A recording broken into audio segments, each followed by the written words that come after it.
Olá, alunos do Aula Paraná. Bem-vindos a mais uma aula de matemática e eu sou o professor Diego Boing. Bom, mas antes da gente iniciar a nossa aula, vamos falar dos recadinhos de sempre, né? Você que é um aluno que tem acesso ao Classroom, né, eu sugiro que você faça as atividades postadas pela sede, porque são elas que garantem a presença de vocês. E caso o seu professor também tenha postado atividade para vocês, faça essas atividades, porque elas vão ajudar na sua nota lá no final do trimestre, beleza?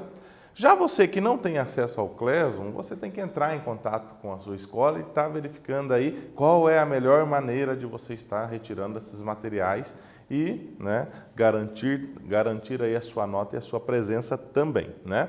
E também, desde algumas semanas atrás aí, os professores estão organizando alguns meets, né? O que são esses meets? São algumas aulas que o professor vai fazer através de videochamadas, ok? Beleza? Só que para isso você precisa acessar o Classroom, consultar o mural para verificar quais são os horários que os professores estão fazendo esse trabalho para vocês. Beleza? Tranquilo? Recadinhos dados, vamos para a nossa aula. Acompanhem lá. Na aula passada a gente viu o quê? O que é uma variável dependente e uma variável independente, lei de formação da função e função do primeiro grau, ok? Na aula de hoje a gente vai ver aí o valor de uma função, né, falando da função do primeiro grau, tá certo? Beleza? E já vamos começar com um exercício, tá? Acompanhe comigo na leitura. Os professores de uma academia recebem uma quantia de R$ 45 por aula, mais uma quantia fixa de R$ 200 como abono mensal.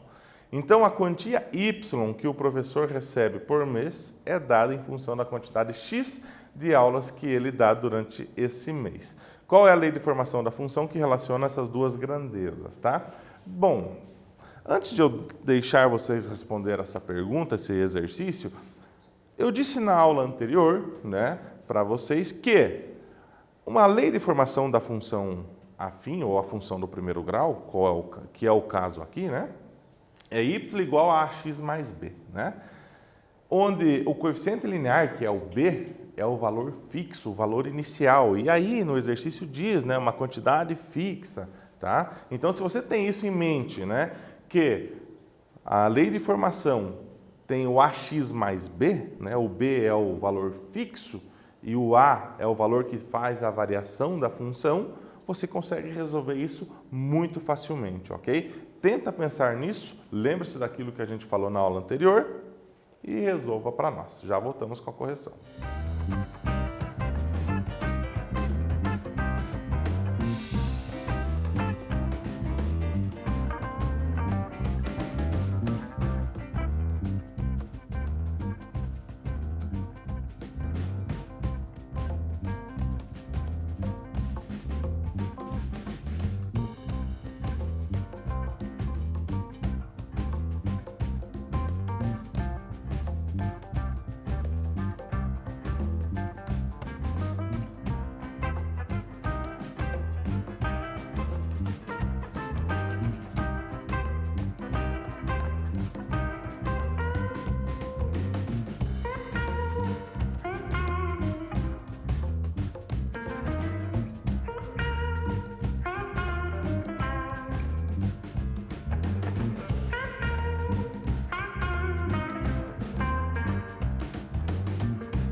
E aí, conseguiram?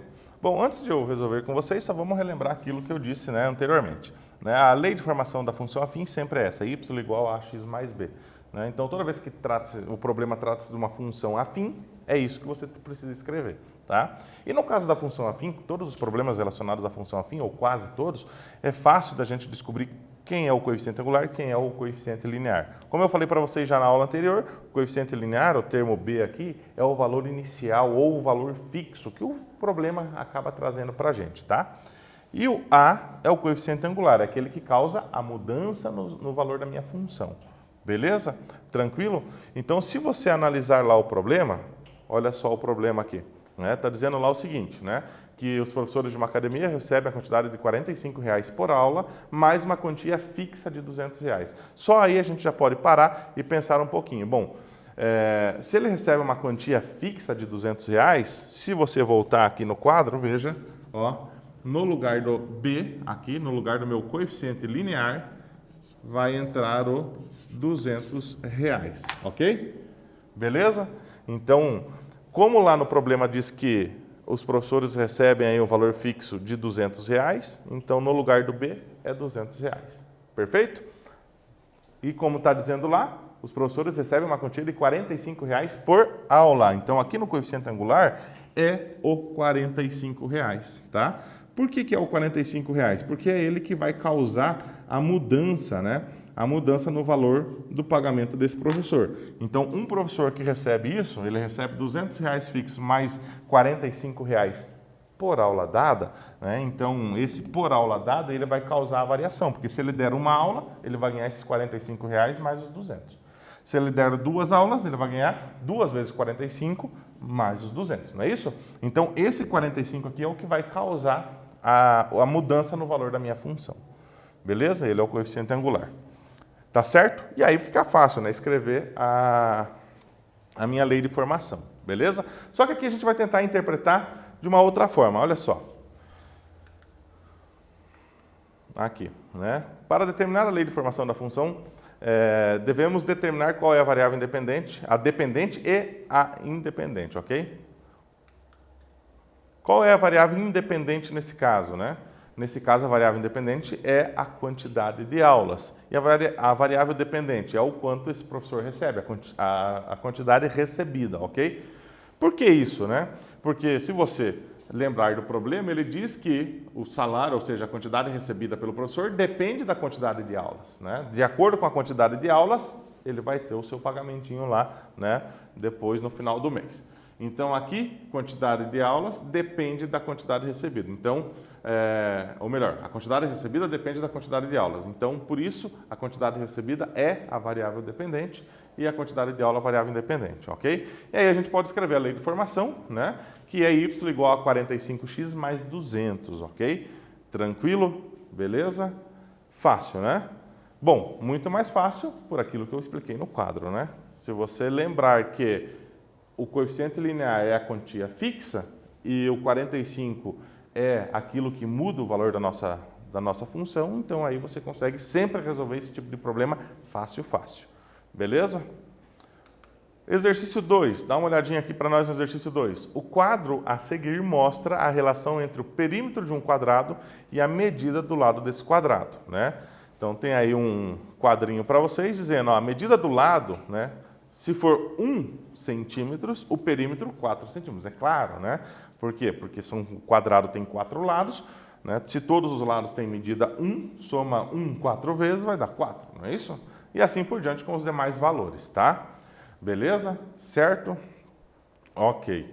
Né? Vamos ver o que pede o exercício. Tá lá. Exercício deixou o quadrinho ali para vocês, né? E o item A, ele diz o seguinte, dê a lei da função, né? A lei de formação da função, P, né? Ele já está dizendo quais são ali as variáveis que você vai utilizar. Nesse caso, P, que fornece o perímetro do quadrado em função da medida L do seu lado, ok? Beleza? Aquilo que eu tinha colocado no quadro para vocês, o P estaria no lugar do Y e L estaria no lugar do X. E o item B, qual é o valor da função P quando o lado do quadrado mede 3,5, ok? Bom, não esqueça de como calcular aí ou determinar a lei de formação, tá? Lembre-se de como a gente fez no anterior, resolva o item A, através do item A a gente faz o item B, beleza? Vou esperar vocês resolverem então e já volto com a solução.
E aí, conseguiram? Bom, se você conseguiu fazer o primeiro, com certeza consegue fazer o item A, né? Dê a lei de formação da função P que fornece o perímetro do quadrado em função da medida L, tá? Bom, é fácil nesse caso aqui a gente pensar no seguinte. Bom, se o lado mede 1, o resultado vai ser 4. Por quê? Porque é 1 mais 1 mais 1 mais 1. É isso? No quadrado, 4 lados, cada um medindo 1, soma, dá 4. Se for 1,5, então é 1,5 mais 1,5 mais 1,5 mais 1,5. Né? Os 4 lados, 1,5 cada um, soma tudo. Né? Esses 1,5, dá 6. Se o lado desse quadrado mede 2 centímetros, então é 2 mais 2 mais 2 mais 2. Não é isso? Beleza. Ok. Só que a gente não precisa calcular o perímetro do quadrado sempre somando dessa forma. A gente pode fazer de uma outra forma. Né? O que a gente pode fazer? Bom, Se a medida é 1, eu sei que são 4 lados, basta multiplicar 4 por 1, não é isso? Se a medida do lado do quadrado é 1,5, então 1,5, 1,5, 1,5, 1,5, em vez de somar os 4, basta multiplicar 1,5 por 4, não é isso?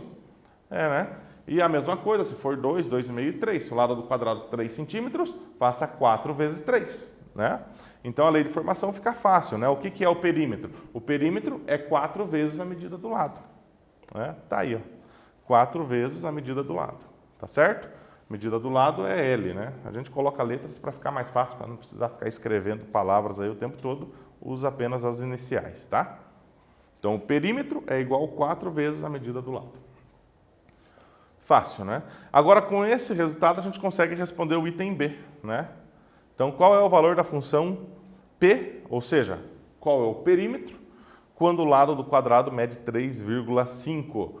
Fácil, né? Se o lado do quadrado é 3,5 centímetros, a gente troca o L por 3,5 centímetros. Ou seja, vai ficar 4 vezes 3,5. Tá lá, né? 4 vezes a medida do lado, que é 3,5, e essa multiplicação dá 14. Ou seja, o perímetro de um quadrado cujo lado é 3,5 centímetros é igual a 14 centímetros. Beleza? Fácil, né? Logo, o perímetro do quadrado, cujo lado mede 3,5, é 14 centímetros. Exercício 3, né? Acompanhe comigo na leitura. Uma motocicleta se desloca em uma estrada com velocidade constante de 60 km por hora. Item A. Qual é a distância percorrida pela motocicleta em 2 horas? Item B. Escreva a função que relaciona a distância percorrida D em quilômetros em função do tempo T em horas. E o item C, em quanto tempo essa motocicleta percorre 210 quilômetros, ok? Bom, vou aguardar um instantinho para que você tente resolver o problema e já volto com a solução.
E aí, conseguiram resolver? Também não é muito difícil, né? Vamos para a resolução. Então está dizendo lá que essa motocicleta se desloca com uma velocidade de 60 km por hora. O que significa isso? Que a cada hora percorrida ela anda 60 km, certo? E o item A diz, qual é a distância percorrida pela motocicleta em 2 horas? Muito simples, né? Muito simples, porque se a velocidade é 60 km por hora, ou seja, 60 km em 1 hora, então em 2 horas são 120 km, concorda? Então não precisamos nem escrever função nenhuma, basta que a gente, né, tenha essa ideia, né, da velocidade. O que é a velocidade? 60 km por hora é 60 km a cada hora percorrida, beleza? Então tá lá, velocidade 60 km, em 1 hora ele percorre 60 km, em 2 horas são 120 km, beleza? Fácil? Tá lá então, em 2 horas a motocicleta percorre 120 km. E aí ele pede agora para escrever a função que relaciona a distância percorrida D em quilômetros em função do tempo T em horas. Bom, a gente tem que pensar um pouquinho, né? Se a gente voltar aqui para o quadro, veja, olha o que está escrito aqui para a gente. Está escrito aqui, y igual a x mais b, né? Onde o a é o coeficiente angular, aquele que causa a variação da minha função, e o b é o coeficiente linear, aquele que é o valor fixo ou o valor inicial, tá? Então aqui o coeficiente linear, ele pode ser visto como valor inicial, tá? Beleza? Não ficou bonito ali, né? Valor inicial. Beleza? Então, no exercício anterior, a gente tinha colocado que ele é um valor fixo, mas pode ser o valor fixo ou o valor inicial, dependendo do contexto. Tá? Nesse nosso contexto, o que acontece? O valor inicial, ou seja, a motocicleta ela está a uma velocidade de 60 km por hora. Então, se a gente considera isso a partir de um determinado momento, vamos contar aí ou verificar qual é a distância percorrida por ela a partir desse momento. Né? Então, a partir desse momento, bem nesse momento, a distância percorrida por ela é 0, né? Então, o meu valor inicial para esse caso é 0, porque eu estou começando a contagem a partir de agora, certo? A partir de agora, estou iniciando a contagem do quanto ela percorre. Então, inicialmente, 0. A partir de agora, a gente conta em 1 hora, 60 km, 2 horas, 120, como a gente viu anteriormente. Tá? E o a é o coeficiente angular, aquilo que faz a variação da minha função, né? Então, a variação da minha função, o coeficiente angular aqui, vai ser dado por quem? 60, não é 60? Não é a cada hora aumenta 60 km? Então, o coeficiente angular é 60, o linear é 0, a minha função, então, vai ser y igual a 60x, mais 0, não precisa colocar, ok? Tá lá, então, né? Se eu colocar aqui, né, mais um valorzinho na tabela, né, por um tempo de 3 horas, 180 quilômetros, então a gente pode perceber que basta multiplicar o tempo por 60. Então, D igual a 60T. Ótimo?